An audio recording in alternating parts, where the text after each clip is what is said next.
ओम शांति। आज बाबा के 14 मई 2020 के महावाक्य हैं। आज सतगुरुवार है। ये आज वरदानी दिवस है। आंख खुलते ही हमें सुबह सुबह बाबा से 3 वरदान ले लेने हैं। मास्टर सर्वशक्तिवान भव, सदा विजयी भव, स्वस्थ भव। क्योंकि बाबा हमारे पिता, शिक्षक, सतगुरु हैं, तो उनसे वरदान लेकर उन वरदानों को हम दिन में रिवाइज करेंगे। सतगुरुवार विशेष दिन होता है। ऐसे तो हमें प्रतिदिन ही लेने हैं, लेकिन एक खास अनुभूति और सतगुरु का संबंध गुरुवार के दिन हमें अवश्य करना है। अपने अपने घरों में परिवार के साथ कोई भी एक समय मिलकर भोग जरूर लगाना है। आज के दिन सभी सेंटर्स पे भी भोग लगता है। आप अपने अपने घरों में कोई भी चीज बनाकर मीठा या कोई फल का सह परिवार बाबा को भोग लगाएं। महसूस करें आपके बुलावे पर वो परम धाम छोड़कर हाजिर हो जाता है।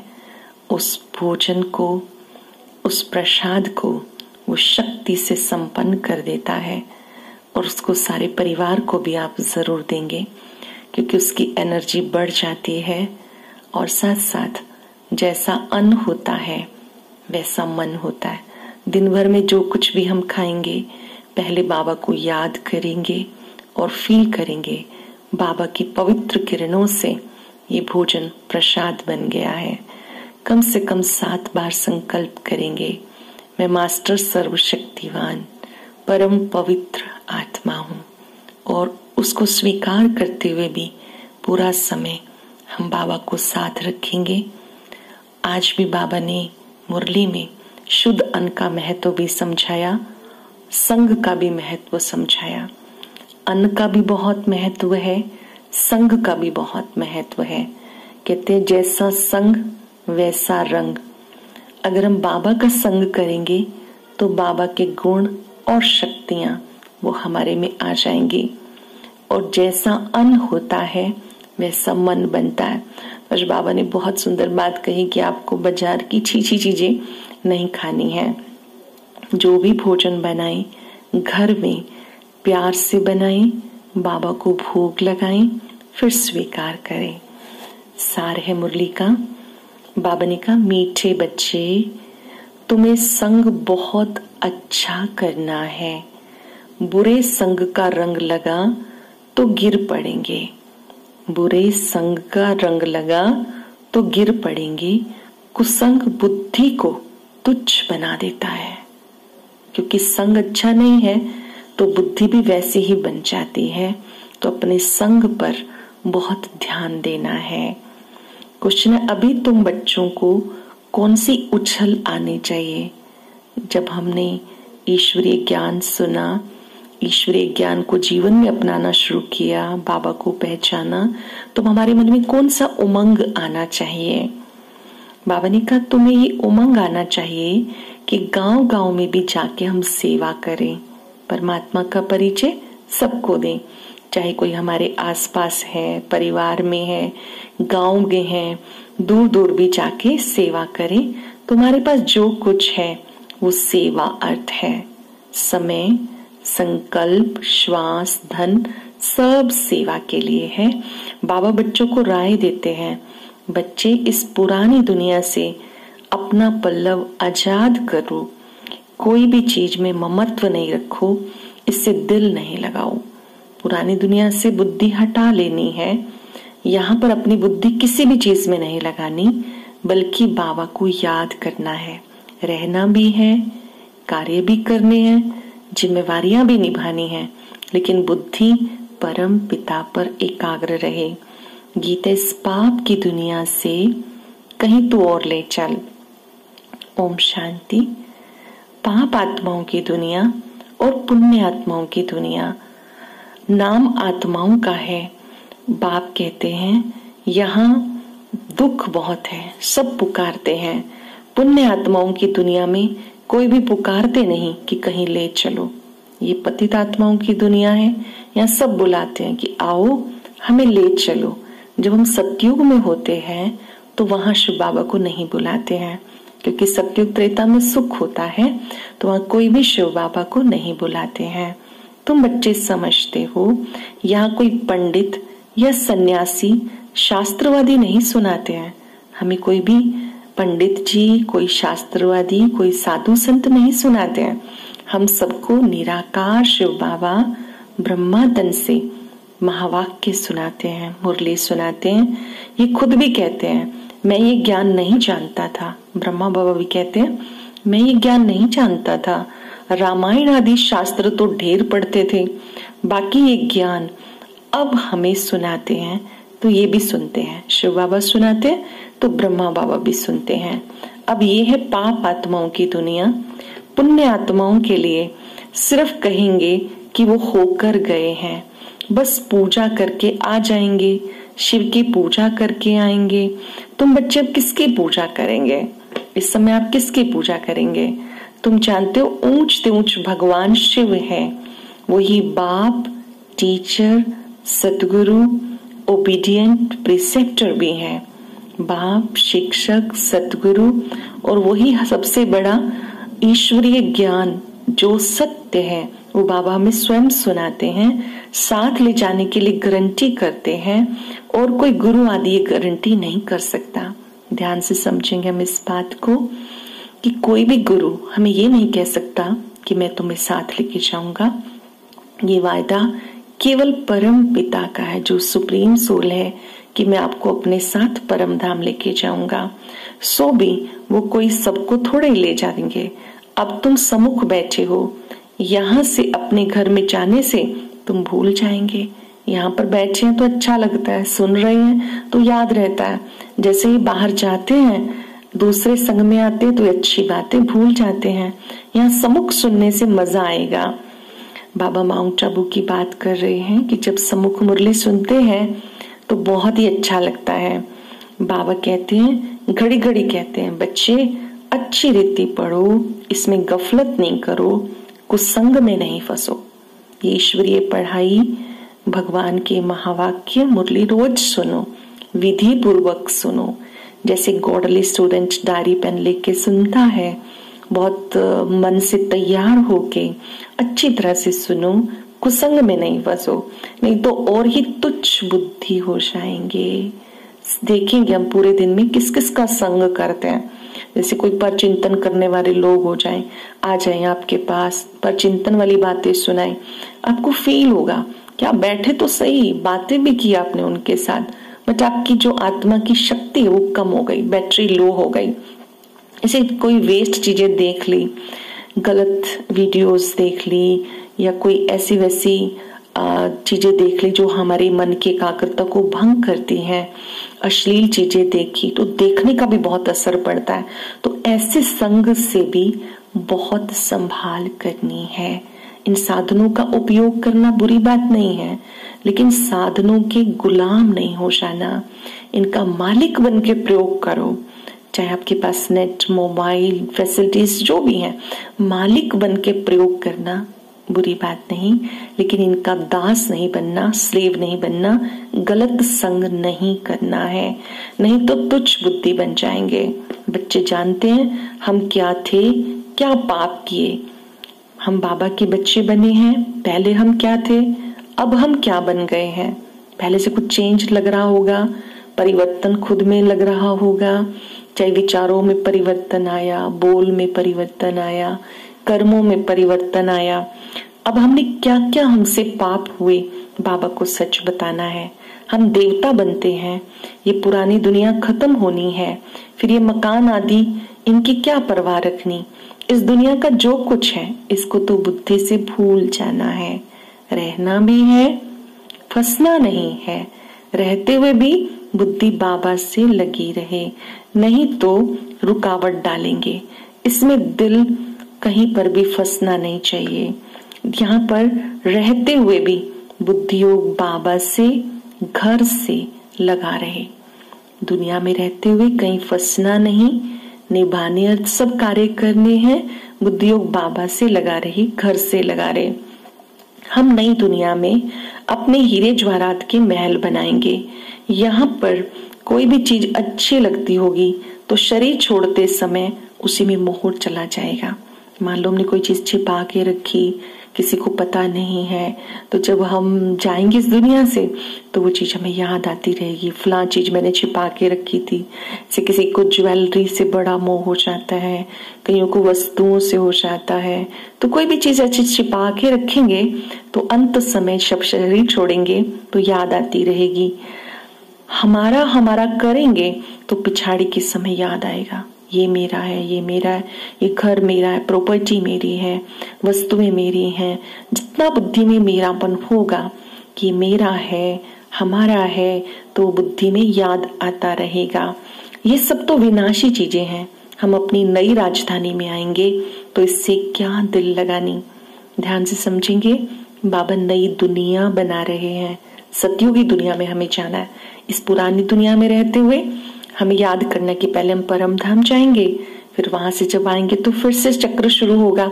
तो वहां सतयुगी दुनिया में सब एक समान नहीं होंगे। कोई महाराजा महारानी, कोई राजा रानी, कोई प्रजा, कोई दास दासियां। तो हम इस नई राजधानी में आना है तो इस दुनिया से दिल नहीं लगानी है, मतलब फंसना नहीं है। वहां बहुत सुख होता है, नाम ही है स्वर्ग। अब हम चले अपने वतन। ये तो रावण का वतन है, हमारा नहीं है। ये दुनिया रावण का वतन है। रावण मतलब विकारों का देश। यहाँ पर विकार ही विकार है। और सत्युगी दुनिया में कितनी सुंदर वो दुनिया है, किसी में कोई विकार नहीं। काम, क्रोध, लोभ, मोह, अहंकार, कोई विकार नहीं। यहाँ पर इससे छूटने का पुरुषार्थ करना है, पुरानी दुनिया से अपना पल्लो आजाद करना है। इसलिए बाबा कहते कोई भी चीज में ममत्व नहीं रखो। पेट कोई जास्ती नहीं मांगता, फालतू चीजों से खर्चा बहुत होता है। ये पेट कुछ ज्यादा नहीं मांगता है। जीवन निर्वाह के लिए, जीने के लिए खाना वो तो ठीक है, लेकिन खाने के लिए ही जीना, फालतू शौक पूरे करते रहना, तो उसमें तो टाइम वेस्ट जाएगा, एनर्जी वेस्ट जाएगी। बाबा कहते यहाँ रहना है, लेकिन आपको किसी भी चीज में फंसना नहीं। तुम बच्चों को सर्विस करने के लिए उमंग आना चाहिए। हमें बाबा का परिचय मिला, ज्ञान मिला। अब जो हमारे संपर्क में आते हैं, अब हम चलो जा तो नहीं सकते, लेकिन कम से कम फोन पर भी ज्ञान की ही बातें करें, व्यर्थ की बातें ना करें। एक दूसरे से मिले तो अच्छी शेयरिंग करें, हेल्दी शेयरिंग करें, जिससे आत्मा शक्तिशाली बने। बाबा ने कहा बच्चों को सेवा का बहुत शौक होना चाहिए। बाकी जिसको सर्विस का शौक नहीं है वो किस काम के। जो बच्चे सेवा नहीं करते हैं वो किस काम के। जिससे बाप वैसे ही बच्चों को बनना है, बाबा जैसा बनना है। बाबा कैसा है? हमारे निराकार बाबा बहुत मीठे, बहुत प्यारे हैं। निराकार बाबा ज्ञान के सागर, शांति के सागर, सुख के सागर हैं। ब्रह्मा बाबा भी निरंकारी हैं, निराकारी के साथ बहुत नम्रचित हैं। तो हमें बाबा जैसा बनना है। हमारे दोनों पिता बहुत ही अच्छे हैं, ज्योति बिंदु शिव बाबा, प्रजापिता ब्रह्मा बाबा। हमें भी उन जैसा बनना है, बाबा का परिचय देना है। कोई भी मिले उसको खाली नहीं भेजना। जो भी हमारे परिवारजन है, मित्र संबंधी हैं, जिनसे भी हम मुलाकात करते हैं फोन पर या मिलकर, तो उन्हें बाबा का सत्य परिचय देना है। परमात्मा के पूरे परिचय में आप उन्हें 6 बातें जरूर बताएंगे। उनका नाम क्या है? सदाशिव। उनका रूप कैसा है? ज्योति बिंदु। उनका धाम परम धाम है। उनके गुण हैं ज्ञान सागर, शांति का सागर, प्यार का सागर, सुख का सागर। उनसे हमारा संबंध बाप और बच्चे का, आने का समय संगम युग। उनका कर्तव्य पतितों को पावन बनाना। शॉर्ट में परमात्मा का सत्य परिचय सबको देना है और सबका संबंध परमात्मा से जुड़ाना है। कोई भी परिस्थिति आए तो उनकी बुद्धि सीधा परम पिता पर लग जाए, ताकि वो शक्तिशाली रहे, किसी परिस्थिति में घबराए नहीं। उनको अंदर से निश्चय हो जाए कि सर्वशक्तिवान 1000 भुजा वाला भगवान मेरे साथ है। बाबा को याद करें और उनसे वर्षा लें। जिनको आप परिचय दें उन्हें भी निश्चय हो जाए कि हमें एक को ही याद करना है और उनसे वर्षा लेना है, सत्युगी बादशाही लेनी है। बच्चों को शौक होता है हम बाबा की सेवा पे जाएं। बाप भी हिम्मत बढ़ाते हैं, बाबा भी बच्चों की हिम्मत बढ़ाते हैं कि बच्चे खूब सेवा करो। बाबा आए हैं सेवा पर, सर्विस के लिए ही सब कुछ है, अर्थात हमें अपना ही तन मन धन लगाना है। सेवाओं में खर्च भी होता है, तो बाबा कहते हैं आपको अपना तन भी, मन भी, धन भी, समय, संकल्प जरूर लगाना है। बाप का परिचय सबको देना है। बाप सबका एक है, सारे विश्व की आत्माओं का, कितनी सारी आत्माएं हैं, उन सब का पिता एक है। तो उस नाते से हम सब एक ही परिवार के सदस्य हैं, आत्मा रूप में भाई भाई हैं। तो हमें सबको जो भी मिले जरूर देना है। बरोबर बाप भारत में आए हैं, देवी देवताओं का यहीं पे राज्य था। कल की ही बात है, लक्ष्मी नारायण का राज्य था, फिर राम सीता का राज्य हुआ, फिर वो वाम मार्ग में चले गए, रावण राज शुरू हो गया, सीढ़ी नीचे उतरते आए, चढ़ती कला 1 सेकंड की बात है। सीढ़ी के चित्र में हम सबने समझा कि कैसे यहाँ सतयुग लक्ष्मी नारायण का राज्य था, त्रेता युग में श्री सीता श्री राम जी का राज्य, द्वापर से विकारी मार्ग शुरू हो गया, कलयुग अंत में जब अनेक धर्म हो गए तब बाबा को इस सृष्टि पे आना हुआ। कलयुग अंत में स्वयं निराकार परमात्मा ने ब्रह्मा तन से सत्य गीता ज्ञान दिया, जिससे फिर से नई दुनिया में हम चले जाएंगे। चढ़ती कला 1 सेकंड की बात है। एक होता है रियल लव, दूसरा होता है आर्टिफिशियल लव।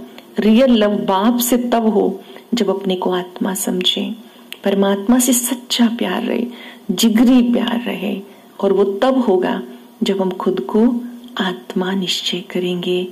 ये हमारा पहला पांच भी है, अंतिम पांच भी है, और ये निरंतर की जाने वाली साधना है। चलते फिरते हमें अपने मस्तक पर भी स्टार देखना है, दूसरों के मस्तक पे भी स्टार देखना है, और ये फील करना है कि हम एक पिता के बच्चे हैं, आत्मा रूप में भाई भाई हैं, सुख स्वरूप आत्मा है, प्रेम स्वरूप आत्मा है। बाबा ने कहा जब आत्मा समझेंगे तो बाबा से प्यार आपका अविनाशी रहेगा। आत्मा समझकर बाबा को याद करने से आत्मा पावन बनती जाएगी। अब तुम बच्चों को इस दुनिया में रहते हुए भी बुद्धि योग हटा लेना है। सेवा करने वाले बच्चे कभी भूख नहीं मर सकते।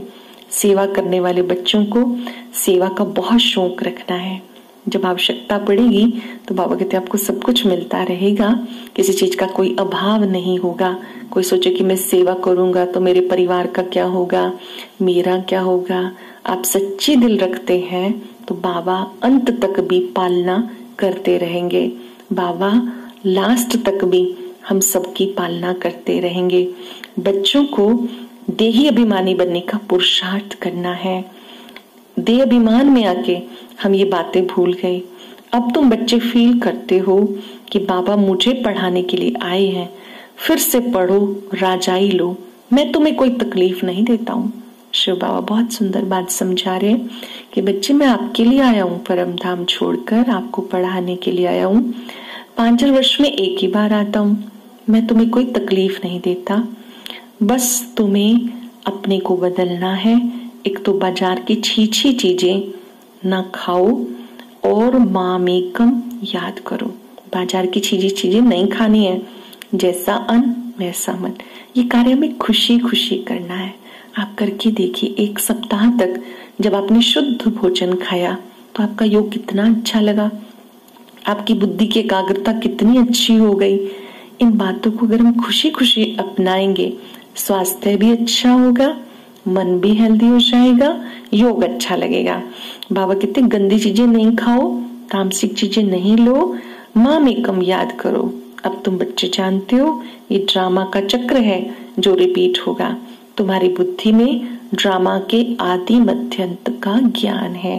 जैसे बाबा ने पहले सीढ़ी का चित्र याद किया, अब बाबा सृष्टि चक्र को याद कर रहे हैं कि चक्र रिपीट होता रहता है। स्वास्तिका बनाते हैं तो स्वास्तिका में सबसे पहले सतयुग सीधे हाथ की तरफ पूजा जाती है, फिर नीचे की तरफ आती है 2 कला कम त्रेता युग, फिर द्वापर, फिर कलयुग।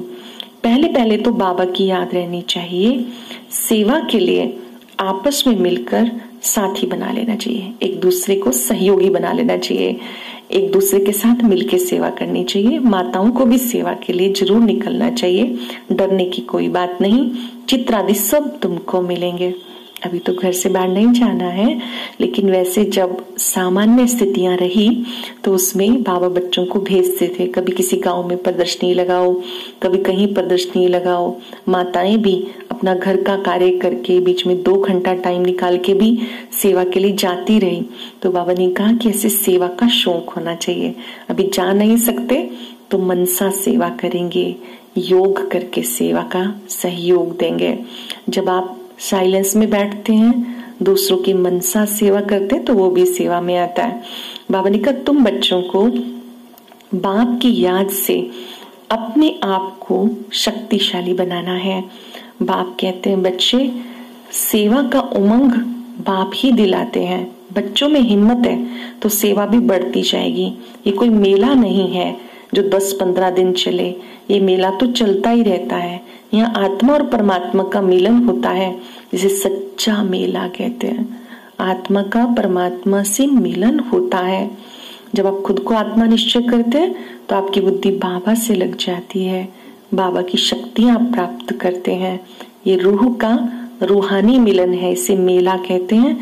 ये मेला इस समय चल रहा है। मेला तब बंद होगा जब सर्विस पूरी होगी। ड्रामानुसार बच्चों को सेवा का बहुत शौक होना चाहिए। बाबा कहते आपस में भी बैठ करके सेमिनार करो, कैसे हम सेवा को बढ़ाएं, कैसे हम बाबा को याद करते हैं। कोई मदद की दरकार हो तो बाबा दूल्हे लाल बैठा है, कहीं कोई आवश्यकता है तो बाबा मदद करने के लिए बैठा है। ये भी ड्रामा में नूद है, फिक्र की कोई बात नहीं है। तुम बच्चों को संग बहुत अच्छा रखना है, बुरे संग का रंग लगने से गिर पड़ेंगे। बाबा बाइस्कोप, सिनेमा आदि देखने की भी मना करते हैं। ऐसी चीजें नहीं देखनी है जो हमारे ध्यान को भंग करें, क्योंकि जो चीज हम देखते हैं उसका बहुत अधिक असर पड़ता है। कभी भी दिमाग को डस्टबिन नहीं बनने देना है। यहाँ पर बहुत अच्छी चीजें, बहुत अच्छी मेमोरीज, दिव्य विवेक होना चाहिए।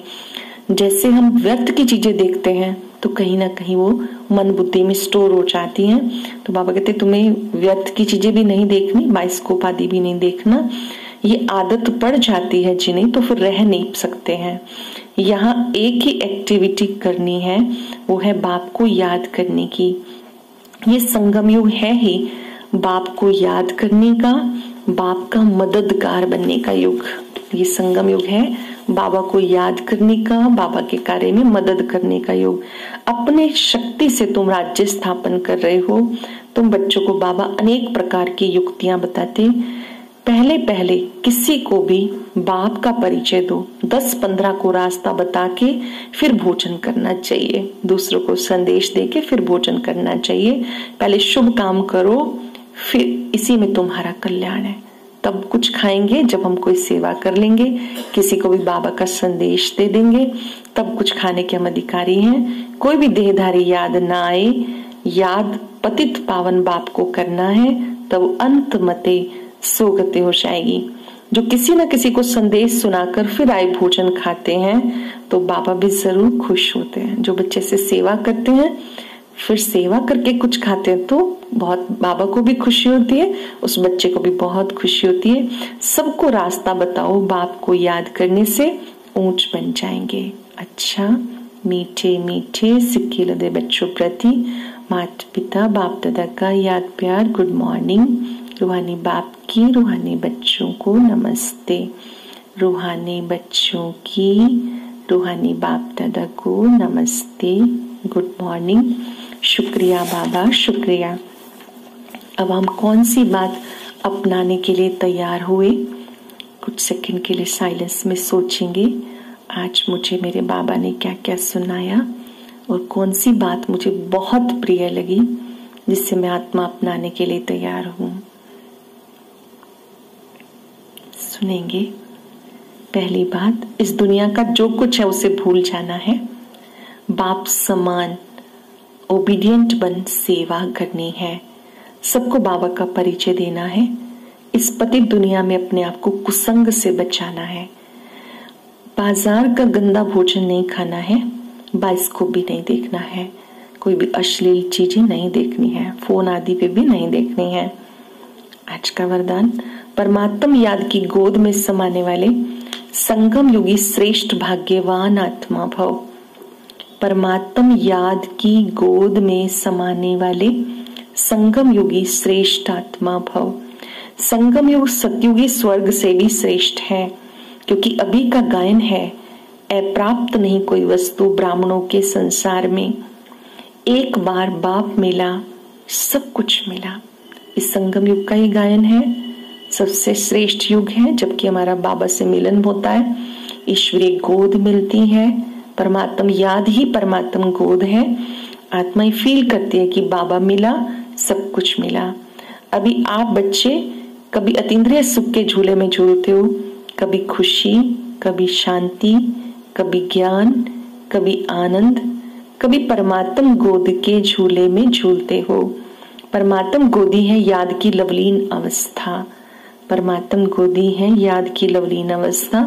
ये गोद सेकंड में अनेक जन्मों के दुख दर्द भुला देती है। ईश्वरीय गोद अनेक जन्मों के दुख दर्द को भुला देती है। तो इस श्रेष्ठ संस्कार को सदा स्मृति में रख, भाग्यवान आत्मा बनो। इस श्रेष्ठ संस्कार को स्मृति में रख, भाग्यवान आत्मा बनो।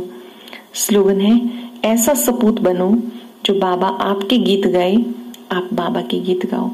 आपके दिल से बाबा की महिमा निकले। मेरा बाबा मीठा बाबा प्यारा बाबा, बाबा के दिल से बच्चों की महिमा निकले। मेरे बच्चे मीठे बच्चे प्यारे बच्चे। आज अभी हम अभ्यास करेंगे 3 मिनट कि मैं बहुत भाग्यवान आत्मा हूँ जो भगवान मुझसे प्यार करता है। मैं ईश्वरीय गोद में हूँ। आज मुझे इस गोद में खुशी का, शांति का अच्छा सा अनुभव करना है। कुछ भाई बहनें अक्सर पूछते हैं कि नुमा शाम योग के समय या अमृत वेले योग में क्या अभ्यास करें, कैसे विचार क्रिएट करें। तो आज 35 मिनट की एक बहुत शक्तिशाली कमेंट्री तैयार की है। उसे सुनने के लिए मोबाइल स्क्रीन पर जो आपको बॉक्स दिखाई दे रहा है उस पर क्लिक करें और साथ ही यह कमेंट्री उन सबको भी जरूर सुनाएं जिनको योग में इतनी अच्छी अनुभूति नहीं होती। अच्छा, ओम शांति।